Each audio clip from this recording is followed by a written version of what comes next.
Okay, so everyone, we'll begin with our next session, which is Leanne Davidson again, talking about X-rays. Hi, everybody. Welcome. Excuse me. So, for the next 45 minutes to an hour, I'm just going to go through the beginning principles of what chest and X-ray interpretation looks like. Oh, yes. So for the next hour or so, or a little bit less, we're going to go through the beginnings of the principles of interpreting chest X-rays. This is not going to make you an expert. It is just going to give you really an approach. And we will have yet another lecture where we'll do even more practice and some review and some more examples.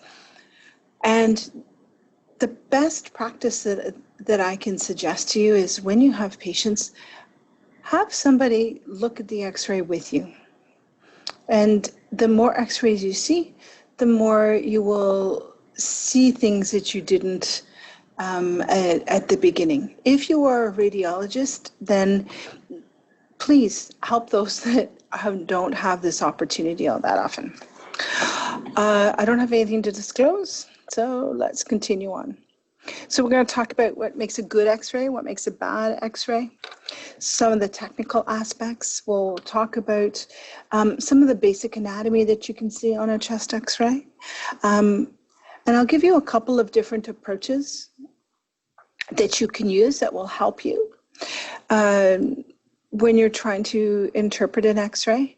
And we'll talk about some of the common ICU presentations that you will see.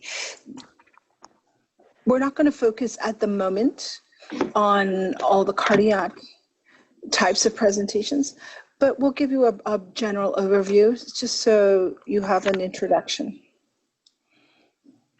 So the technique of producing an X-ray was developed many years ago, and it continues to be the same as it was back when it was invented. I'm not going to give you a history lesson, but what you need to remember is that there is going to be exposure to X-rays. It goes through and penetrates through the patient, whatever part of their anatomy that you are trying to X-ray, and it's going to go through to an X-ray plate, which usually sits underneath here. We're very lucky when you talk about pediatrics in that many of our beds actually have the ability to place an X-ray plate right underneath the bed, and you can X-ray through that. So it is not a very intrusive thing to do for our patients. This is a science of radiographic opacities, which means different things have different radio densities. And the density of the object is what determines the absorptions of the X-rays. So air doesn't absorb anything, so it's always going to appear black. And when we're talking about chest X-rays, we're looking for air to be your primary thing that you should be seeing, along with other structures, normal structures. But remember that air is always black. And fat is similar in radiodensity to air, so it's also going to appear very dark. So if those two things are sitting side by side, it's going to be hard to discern the air from the fat. As you move along, soft tissue becomes a little bit brighter. Bone becomes quite bright and shows up as white on your X-ray. And then metal actually, it's almost glows. It's quite bright. And I'll show you some examples of that. So it's all about relative densities, because if you put, again, two things side by side, it's difficult to differentiate air from fat, which is why when you look at X-ray reports, sometimes you'll see Is it consolidation or is it atelectasis? And it's difficult to determine that without having a good history of the patient's condition. So here's an example, a practical example. So air is black. Okay, so the background is black, the air is black. Saline, which is a fluid, has sort of a medium radiographic opacity to it. Bone is much whiter. Contrast, metal is again brighter, and then contrast material glows. Okay, just keep it in mind, because it's like a little bit like looking at, some people think of it as a negative. For those of you who are old enough to know what a negative of a photograph looks like. But remember that what you're really looking for are things that are black relative to things that are gray relative to things that are white. In the ICU, generally all chest x-rays are portable films. As a general rule, we don't take our children out of the ICU and march them down to the x-ray department like you would if you were in a clinic or if you actually went to go get an x-ray yourself. Because of that, the vast majority of films that are in the ICU are anterior posterior films. The child is generally lying down flat, and the x-ray penetration will go from the anterior portion of the child through to the back to the posterior. This, what it does is magnifies the structures, the mediastinal structures and the heart shadows and borders. So it really depends upon the angle at which you take your x-ray. Sometimes you'll see lateral x-rays, lateral decubitus x-rays. All of these different planes give you a different view, and that's important. Please remember that you're taking a two-dimensional picture of a three-dimensional object. So things are going to be hidden, things are going to be layered, and you have to remember your basic anatomy to understand what you're looking at. This is important because remember that if you go to look at x-ray films, take a look onto the internet and you want to look up some x-rays. Make sure that what you're looking at is an anterior posterior film if you want to compare chest x-rays from patients in an ICU. When you and I are going to a clinic to get an x-ray, we actually saddle up to the x-ray plate, put our arms up, and those x-rays are posterior, anterior. So you can tell by looking at the x-ray, it's going to have a left or a right indicator on it, and that's going to help you decide. All right, so let's look at a little example. What on earth do you think that might be? It's an open-ended question. Anybody have any ideas? I haven't given you any context, so all guesses are equally likely. Is it a turtle? It absolutely is a turtle. Very good. If I said it's something that swims, then you would have an idea. I've had people say, "Oh my goodness, is it a skull? Is it something that's inanimate?" So it's important to know what you're looking at in context. You could thank the internet for this one. When you look at an x-ray, it's important to have a methodical approach. Doesn't matter what the approach is. You can have whatever you choose.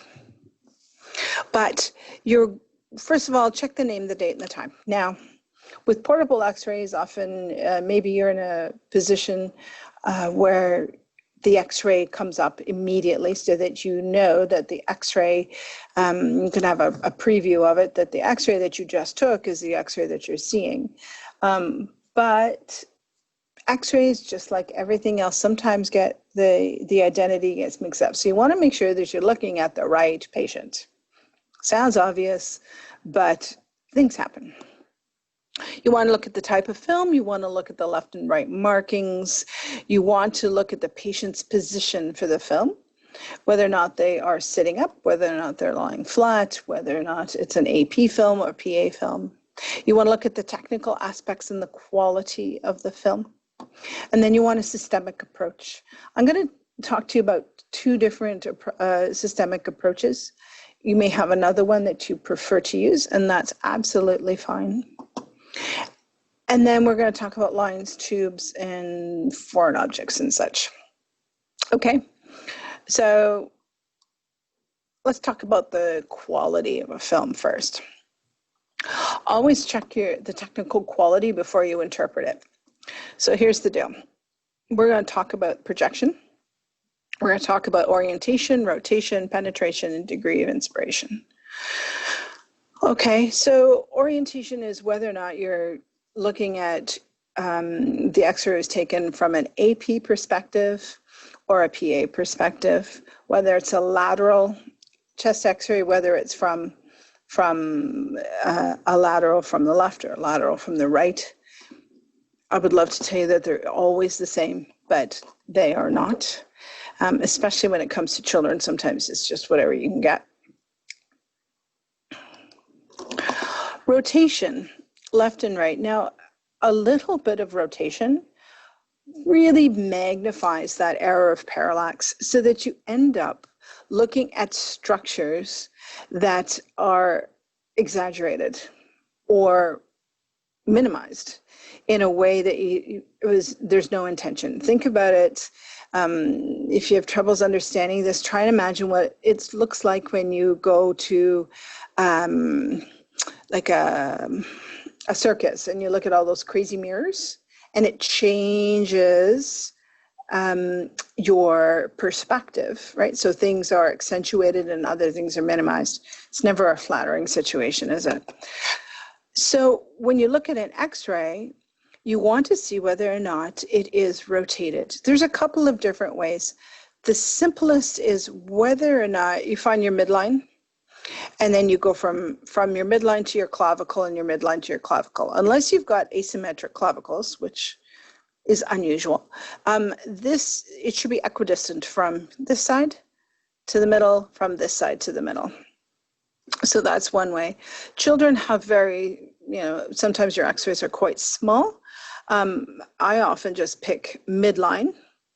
I just take my hand or whatever, and I measure from the midline to some exterior structure, and I do that on both sides. If they're equidistant, then the x-ray is not rotated. If they are, then if it's rotated, I'm going to have to take what I see with a bit of a grain of salt, especially if I'm looking at structures and trying to decide whether or not they are enlarged. Okay. Penetration is this, it's like the equivalent of exposure for a regular photograph in a way. So x-rays that are underexposed or underpenetrated are going to appear all white. Very difficult to interpret this. And remember, everything's relative. I can't even see what the background is, but I can tell that it is not a very good quality film. This, on the other hand, is a good quality film. I can see that black is black, which sounds ridiculous, but air is black, and I know that the background is full of air, so therefore it's black, which means that anything that's within the lung space that's black will be air. And the rest of the structures will be relatively more and more radio opaque. Okay. Respiratory cycle and quality in and out. So I've been doing this a long time, and I have to tell you that I don't think I've ever tried to interpret an expiratory film. There are indications for doing an expiratory chest x-ray,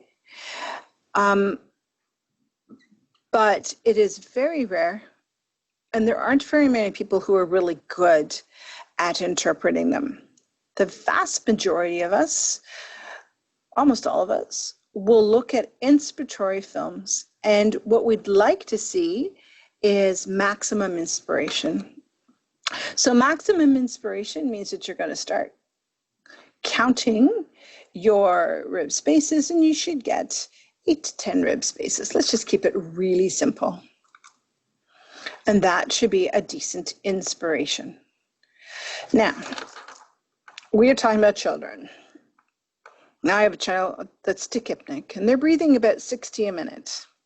I have enormous respect for our X-ray technicians who are able to manage to catch inspiration on these children who are incredibly tachypnic. It is a bit of an art form, but you have to understand that there's a very small window there, and it's possible that it may not be a full inspiration. So you have to take that into account. So let's talk about a systematic approach. So always use the same approach. So pick one, use it, get really good at it, and apply it each and every time. There are things that if you just jump to the one thing that you want to know, there's a good chance that you will miss things that are on the x-ray. We've had instances where we've had children that have had femur fractures, rib fractures that we've missed because really we're looking at lines and tube placements, right? We're not looking at all the other pathology, and it's only when somebody actually goes through in a systemic, in a methodical way that they notice that there are other pathologies there that we've missed. So assess every day if your patients get an x-ray, but every time you look after one of your patients, take the time to look at the x-ray. Even if you don't know what you're looking at, the more you look at it, like everything else, it's just a lot of practice, practice, practice. And each and every one of them looks different, but eventually you'll start to see some structures. One of the things that's good to do is don't look at the insert first. Don't look at the radiographer's interpretation first. Look to see what you see, and then see if anybody else that has interpreted that x-ray agrees with you. Okay, so try it that way. Describe what you are seeing before thinking about the diagnosis. So just be objective, just describe what you see. And only after think about how does that relate to your patient, and then maybe you can put that information together. Just because you find something wrong at the beginning, don't stop, continue on, finish your assessment, and the more often that you do this, the more often and the quicker you're going to be. But you'll get very, very methodical, and you won't miss things. All right, so let's talk about a couple of different approaches. I do an outside to inside approach, which means I begin at the outside of the x-ray, and I look at the extra, let's just say the background. I look at the background, and I want to determine if it's black or white or gray, because that's going to help me interpret the rest of the structures that I see. So when I start outside to inside, I'm going to start with the soft tissues, then I'm going to go to the bony framework, then I'm going to go to the perihilar area and the lung parenchyma. I will then move on to the diaphragm, the pleura, the heart, and the mediastinum. Now I'm getting quite central. And only after I've gone and done all of those things am I going to look at lines and tubes and look for foreign bodies. Sometimes things are pretty obvious, but again, if you do it in a systematic way, you won't miss those other sort of subtle signs. Some people prefer a mnemonic for RIP, and then A, B, C, D, E, F, G, H. Okay, R is for rotation, I is for inspiration, P is for penetration, so the things that we've spoken about before. A is for airway, B is for bones, C is for cardiac, D is for diaphragm, E is for empty space, G is for gastric, so your gastric bubble and those kinds of things, and H is for hardware. Okay, any one of these will work. And there are a few others as well. So if you know one, please feel free to use that. What's F? There's a lot of information that you can gain. For everyday purposes, you will likely only identify a few of these things. But when I look at an X-ray, I want to see whether or not I can see the spinal processes. That helps me understand whether or not it's a good quality film. Here I can see the trachea. I can see the bifurcation. I want to see, does it? Oh yeah, it comes up fairly well. One of the problems, I'm just going to put a caveat here. When you start translating X-rays, especially chest X-rays, into a digital format, they get a little bit grainy and pixelated, so sometimes it's hard to differentiate structures. So I'm going to try and point them out for you. Okay, so here's the bifurcation of the bronchi, also known as the carina, right there. So here's one bronchus, and here's the other bronchus. Okay. Here's your anterior ribs, here's your clavicle, here's your hyla, one here and here. You can see that there's vasculature all around here. That's normal. This is a normal X-ray, by the way. You can't tell the descending aorta, but I'll give you a little hint in a minute. This is an older child, so there's breast tissue, obviously, and a gastric air bubble. This little bump here refers to the right atrium. And right here is your diaphragm. One of the things that you're looking at when you're looking at the diaphragm is you're looking at a nice cupped shape, and you would like to see these little pointy bits. So these little pointy bits are indicating to you that you've got a good demarcation between the lung and the muscular diaphragm. Okay. So we didn't count the degree of lung invasion, but it goes to about T8 to T10. We looked a little bit at the vascular pattern. These are things that I'm going to look at. I'm going to look at lung markings. I'm going to look at the costophrenic angle. That's the little pointy bit. Okay. And then you have to use your imagination and start superimposing some of the cardiac structures. Now, this is unbelievably blurry, so don't worry too much about the words, because I don't think you can read them. We're going to have to, my apologies, I will redo this slide for you. But try and superimpose a cardiac silhouette on top, and then you're going to have a better idea of where your aortic notch will be, of where your left ventricle, your right atrium, all those little bips and bumps on your cardiac silhouette, on your cardiac shadow, give you some indication of what your cardiac anatomy is. All of these are normal structures. Don't worry about it. I'm unlikely to ever ask you about all of these things, but for those of you who are quite gifted at reading chest X-rays, you would have no problems identifying all of these different structures. Okay, so here's your cardiac silhouette, right? Most here's your aortic segment, your left ventricular, I was going to say your appendage, your right atrial segment, and there's your left atrial appendage. All right, so is that any better? Much better. Okay, so that's less blurry. So you might actually be able to relate some of these structures to what you see on a chest x-ray. If you like things in color, here's another one.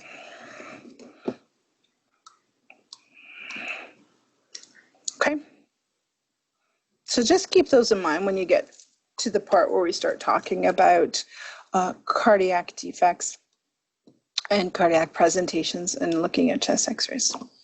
All right, so let's go back to the lung. And I'm really sorry that the animation, I don't believe, is going to work on this. But it's important to understand that we're looking at a two-dimensional representation of a three-dimensional object. And you need to know your anatomy so that you know what's normal and what's abnormal. Okay? So you can determine the different lung segments on a chest x-ray. So here's your right upper lobe. Your right upper lobe is about a third of your right lung. It's adjacent to your third and fifth rib, and it has this lovely sort of convex shape that most of us are familiar with.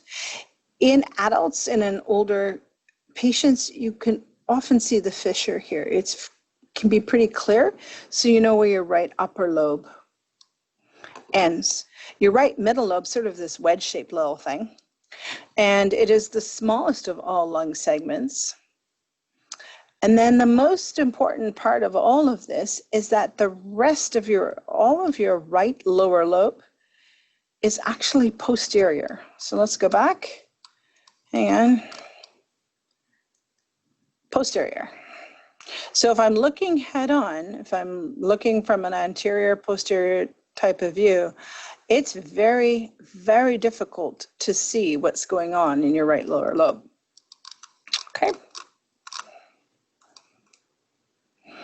So when we say there's a right lower lobe collapse, you may just be seeing the little bit in the base here, but it's very difficult to discern just on a chest x-ray. This is why it's so incredibly important to put all of your assessment pieces together. That means you take your stethoscope and listen on your back, because that's going to help you differentiate what's going on in your lower lobes. Okay, so the right lower lobe is the largest of the right lung segments. Then you've got your left upper lobe, which is essentially the entire anterior portion of your left lung. It, for all intents and purposes, on a simple chest x-ray, it really occupies the entire left side. And your left lower lobe, because it's posterior in location, it is pretty much hidden. Sometimes you can see little bits of it down here or tucking over unless there's pathology involved. Okay, so again, it's just to remind you, and if I can make the animation work, I'll pass that along to Cecilia, and this can rotate and it can flip upside down and downside up. Is that a real word? And you can envision what this might look like in an x-ray. Okay, I said there are times when you can absolutely see the fissures. I find it a lot easier to see both the major and the minor fissures on lateral x-rays. Hard to see in children. We don't do a whole lot of x-rays, lateral x-rays in children. But in adults, if you've got good differentiation, you can see what this looks like. This is on the left lung. So let's talk about pathology. Again, remember this is all about relative to normal and relative to the adjacent structures. So you have to try to think about what's happening. All right, so we looked at let's just interpret this really quickly. So I'm going to have a quick outside to in approach. So outside, I can see that the exterior in the background is black. I'm going to move through to the soft tissues. I don't see anything that's really out of keeping with the soft tissues. I'm going to move towards the bony thorax. I don't see anything there. I already know that this is a fairly midline, well-penetrated X-ray. I'm looking in the perihilar regions. I think it's reasonable. I'm looking at my heart shadow. It's reasonable. So let's get to the lung and the lung parenchyma and this kind of wedge-shaped thing. Remember that this would be your left middle lobe. And it is clearly a different color from here. I've got air in here, and here I just don't. So what does that mean? Well, I can tell you that, I have reasonably good lung inflation. 1, 2, 3, 4, 5, 6, 7, 8, 9. So I've got decent lung inflation. I'm going to T8, T9. But this has an increase of pacification. There is no shift. The cardiac silhouette, it's sitting exactly where it should be. So whatever's happening here doesn't mean that I've got a loss of volume or excess volume. It probably is due to the fact that maybe I've got a mucus plug that's going down here because it's really isolated just to this middle lobe. Okay, it's just an example. We'll do more in a bit. Atelectasis presents and it looks kind of the same. It looks white. But the difference is that when you've got atelectasis, you've lost a structure that's supposed to be there. So you've got vacant space. And when you've got vacant space, structures are going to move towards that vacant space. So you can see here that structures, the midline is moving over, that the diaphragm here is elevated, it's up. Can you see here? Right up here is where your diaphragm is. It's way up there. The endotracheal tubes, well, we're not going to talk about that. It's in the wrong spot. But because this is all atelectatic, it's pulling structures into that vacant space.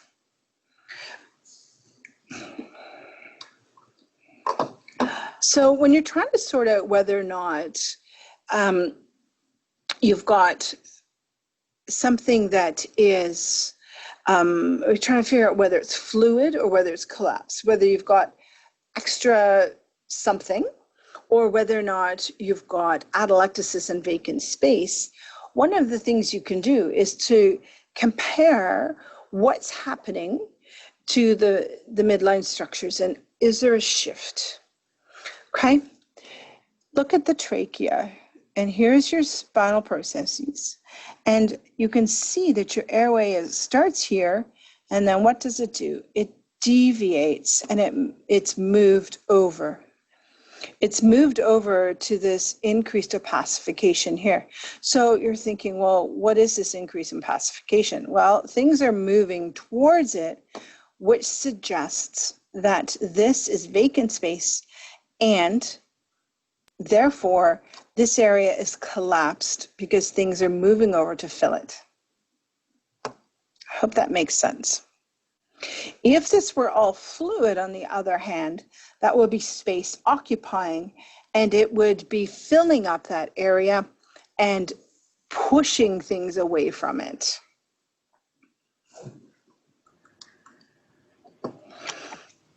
Air should be in the background. Air should be in the alveolar space.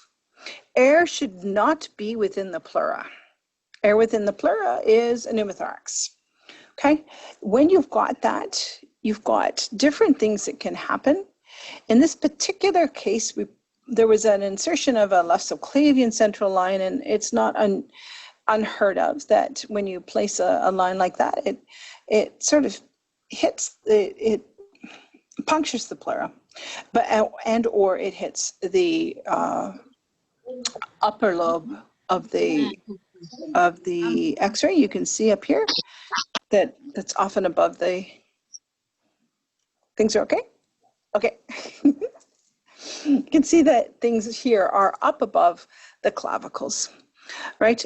So what happens? Well, you end up with a pneumothorax. And how can you tell? Well, you're going to be looking, let me point this out. Can you see that rim? There's a line right there. That line is where there's air, where there shouldn't be air. Okay, whoops, so sorry. My apologies. So when you look down here, I see lung parenchyma. I see lung markings. It's okay to have lung markings. You're supposed to have lung markings. If you compare it to this side, you've got lung markings that go all the way out to the border of the lung. Here, you've got lung markings, but they stop at this line. And there's an absence of lung markings here. Okay, so that means that there's not lung tissue there. That's what it suggests, that this is a very common presentation of a left pneumothorax. If you have a pneumothorax with a shift, the only way something can shift is either it goes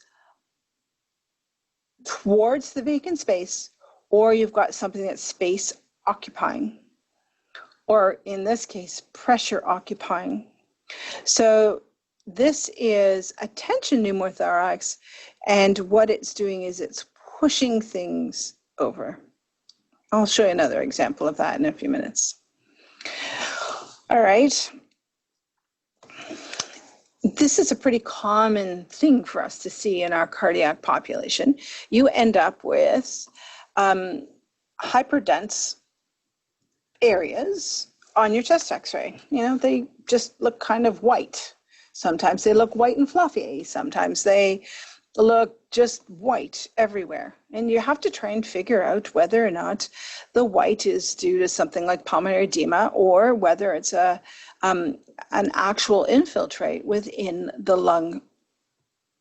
So if it's almost homogeneous, so this looks, in this side, on the right side, it looks almost homogeneous. There's fluid in the alveolar spaces, which suggests pulmonary edema, or on this left side, it'd be interesting to see whether or not that is some left atelectasis. I'm looking to see if I can show you in a really good example. I can't. Okay, so to try and figure out whether or not you've got infiltrates,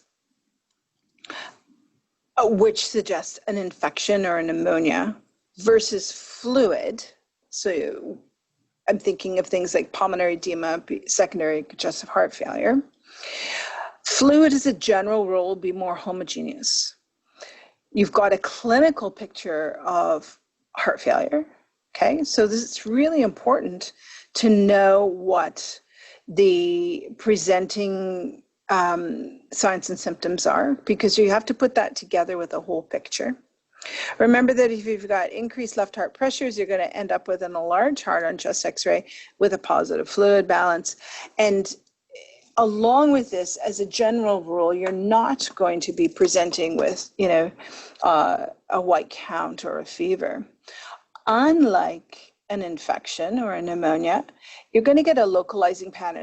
As a general rule, you don't have a diffuse pneumonia throughout all areas of a lung or both lungs bilaterally. You're going to have a white count and a fever and all of the other accompanying signs and symptoms of having an infection. All right, so let's talk about some other basic things that are important. When you look at a chest x-ray, one of the things that you need to look at is what the cardiothoracic ratio is.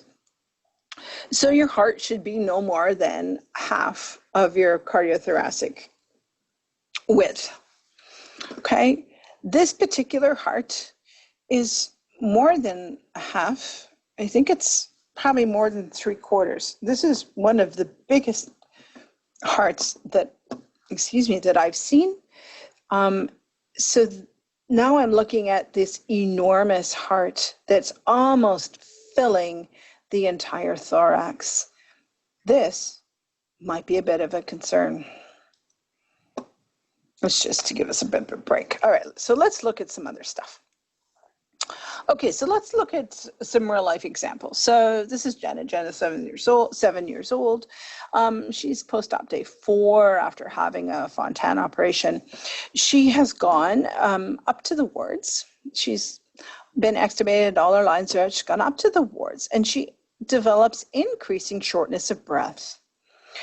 And on auscultation, she has a decent air entry to this side, to her right, but not great to her left. And we did the x-ray, and she's actually sitting up on this particular x-ray. Okay, it's upright. You can't actually see all the words because I cropped them, but it says upright. So if you think about what her presenting symptoms are, if we look at the x-ray, and then we think about what has happened to her in the last few days, there are some things that we can put together. So we're going to look, and clearly Jenna's got something going on here, right? That's very obvious. I see quite a defined line right here.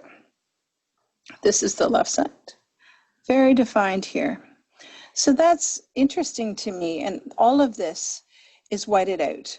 And this white is the same radiodensity as what I see here. So I'm thinking, what could this be? Well, if it were collapse, things would be shifting towards, it would be sucking towards that empty space. That's not happening. So perhaps it would be something space occupying. Let's try, given her history, it probably would be fluid. And my best guess would be, given the fact that I see a fluid line here, that she probably has a pleural effusion. It's significant enough to give her increased work of breathing, but I would say that this would be a pleural effusion. If she were lying down, which is the vast majority of our small children, our infants, doesn't take much pleural fluid to spread through the pleura.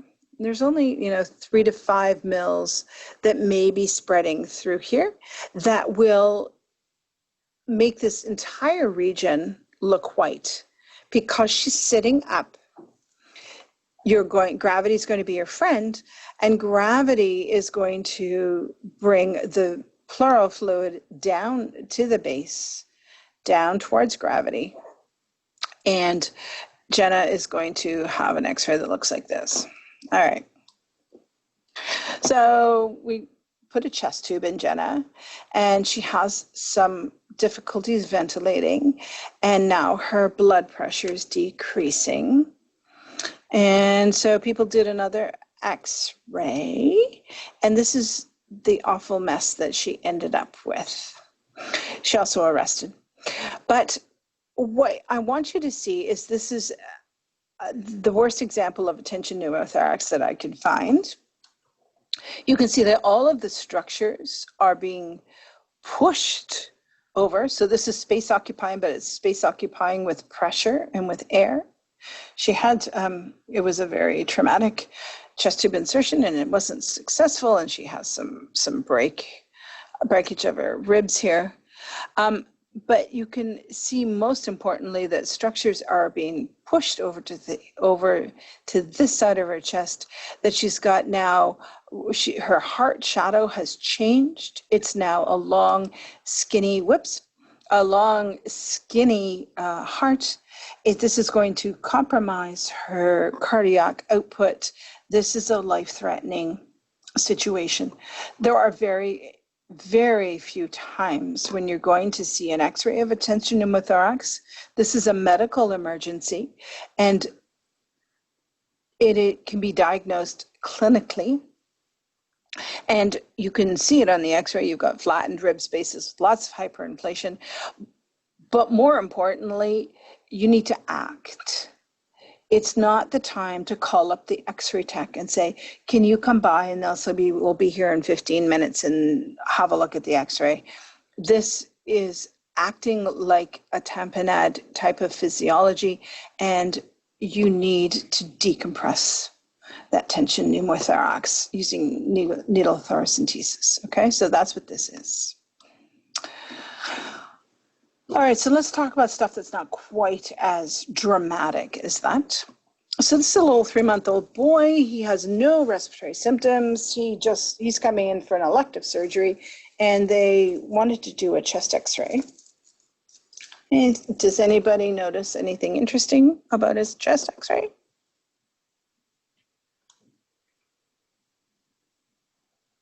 I'll just tell you. He's got dextrocardia. There's no other pathology in there. It's just interesting that he is dextrocardic. It's important to know because he was going to have some type of gastric surgery. So it would be, remember, there's some association with other malrotations if you present with dextrocardia. Okay. And you're going to look twice on this because this is the right side. Okay, this is the left side.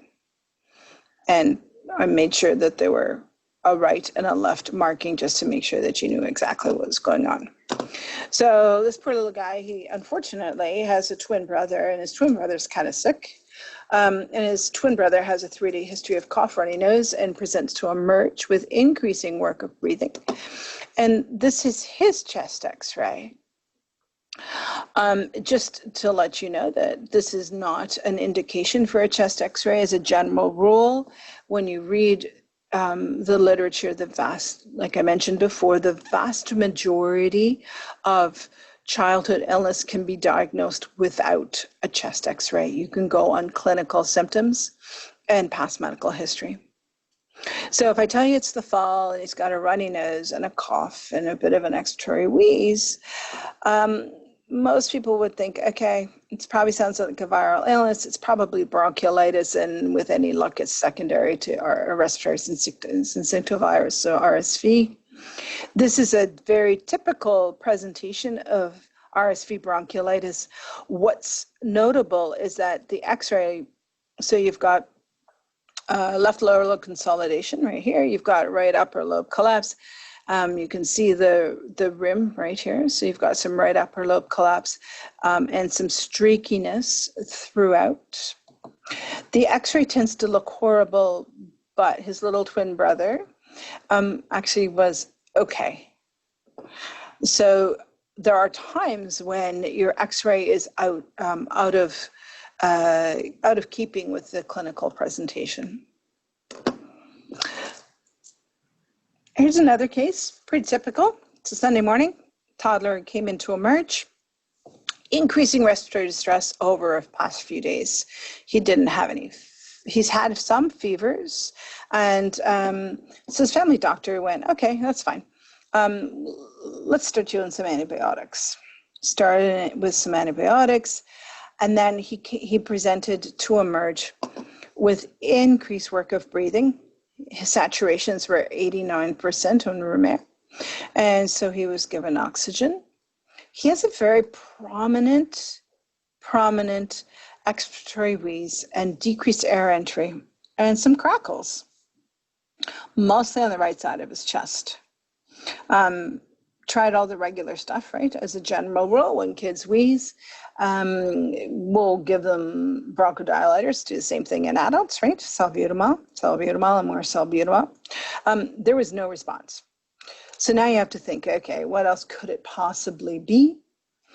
And there's a saying when you talk about children, never rule out something like a foreign body until you rule it out. The other thing that I want to emphasize is that he was wheezy. All that wheezes is not asthma. Can we just say that 3 times? You are going to see presentations of children of young children that have wheezes and crackles. And they are cardiogenic wheezes. They are not due to small airway spasm. Okay, so all that wheezes in small children is not asthma. In this case, there was no response to bronchodilators, so we should probably do some more investigation. And that's what his x-ray was about. Actually, she was a she.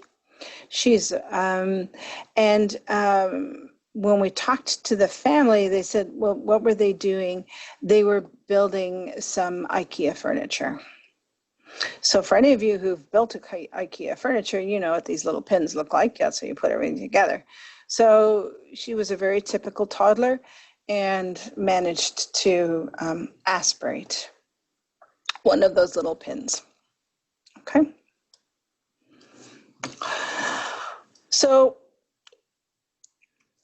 mom's busy. She's busy with the toddler, but she thought, well, while she's there, she'll go visit grandma. Grandma is in the hospital, and she's been on oxygen for a number of days. She's been short of breath, and she's had this type of picture on her x-ray. If you are not familiar with what a bilateral pneumonia looks like, this is a good example of it. So you can see how a pneumonia has this sort of patchy infiltrates, and unfortunately poor grandma's got some on both sides. Tends to be in the bases, or generally one side more than the other. But you can see that it just looks like, people have different words for describing this patchy infiltrate. You can use your own. So 3-week-old, a 3-year-old boy who had a history of a viral illness presents to emerge. He's tachypnic, tachycardic. He's poorly perfused. So we did all of the regular assessment, and he had a chest x-ray as part of that assessment. And again, he has an enlarged cardiothoracic ratio. This is a very, very big heart. Given his previous medical history, it's quite possible that, you know, this may be a diagnosis of myocarditis. Note that he had tachypnea along with tachycardia, poor perfusion, right? So this is what we were talking about earlier, that all of those things, the respiratory system will compensate, and kids will try to compensate as best they can when they're having cardiovascular compromise, and vice versa. All right, this is only neonates ever have an x-ray that looks like this. Let me just orient you to this. Here's an NG, it goes down and it comes back up. There are some lines, there's some O2 around, and this is the right side of the chest, and this is the left side of the chest. And all of this loopy stuff is bowel. So this is an example of a congenital diaphragmatocardia, unrepaired.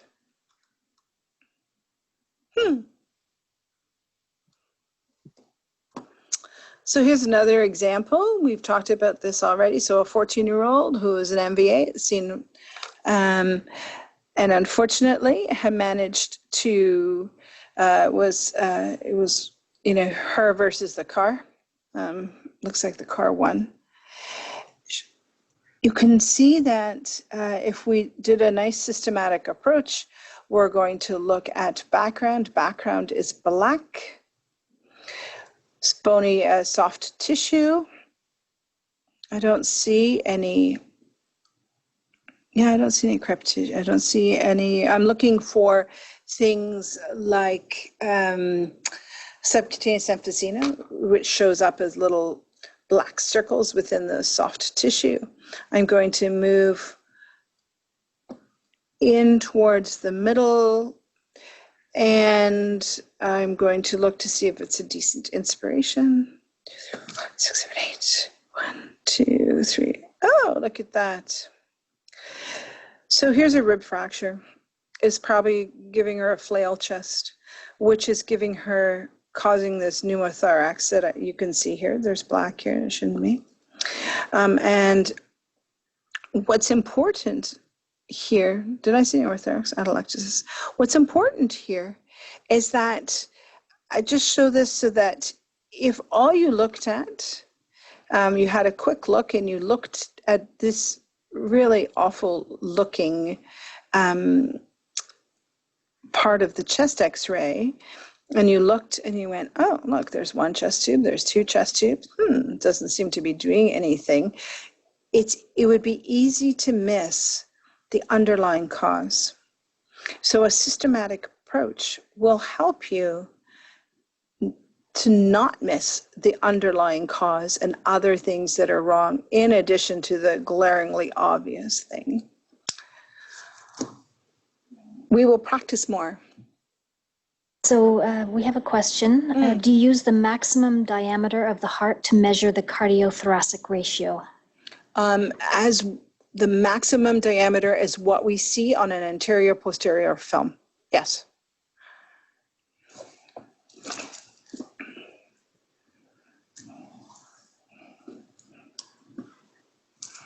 Remember that, just in addition to that, remember if there's any error or rotation, it's going to change what that looks like. So you really want to ensure that you have a nice non-rotated midline x-ray to interpret that correctly.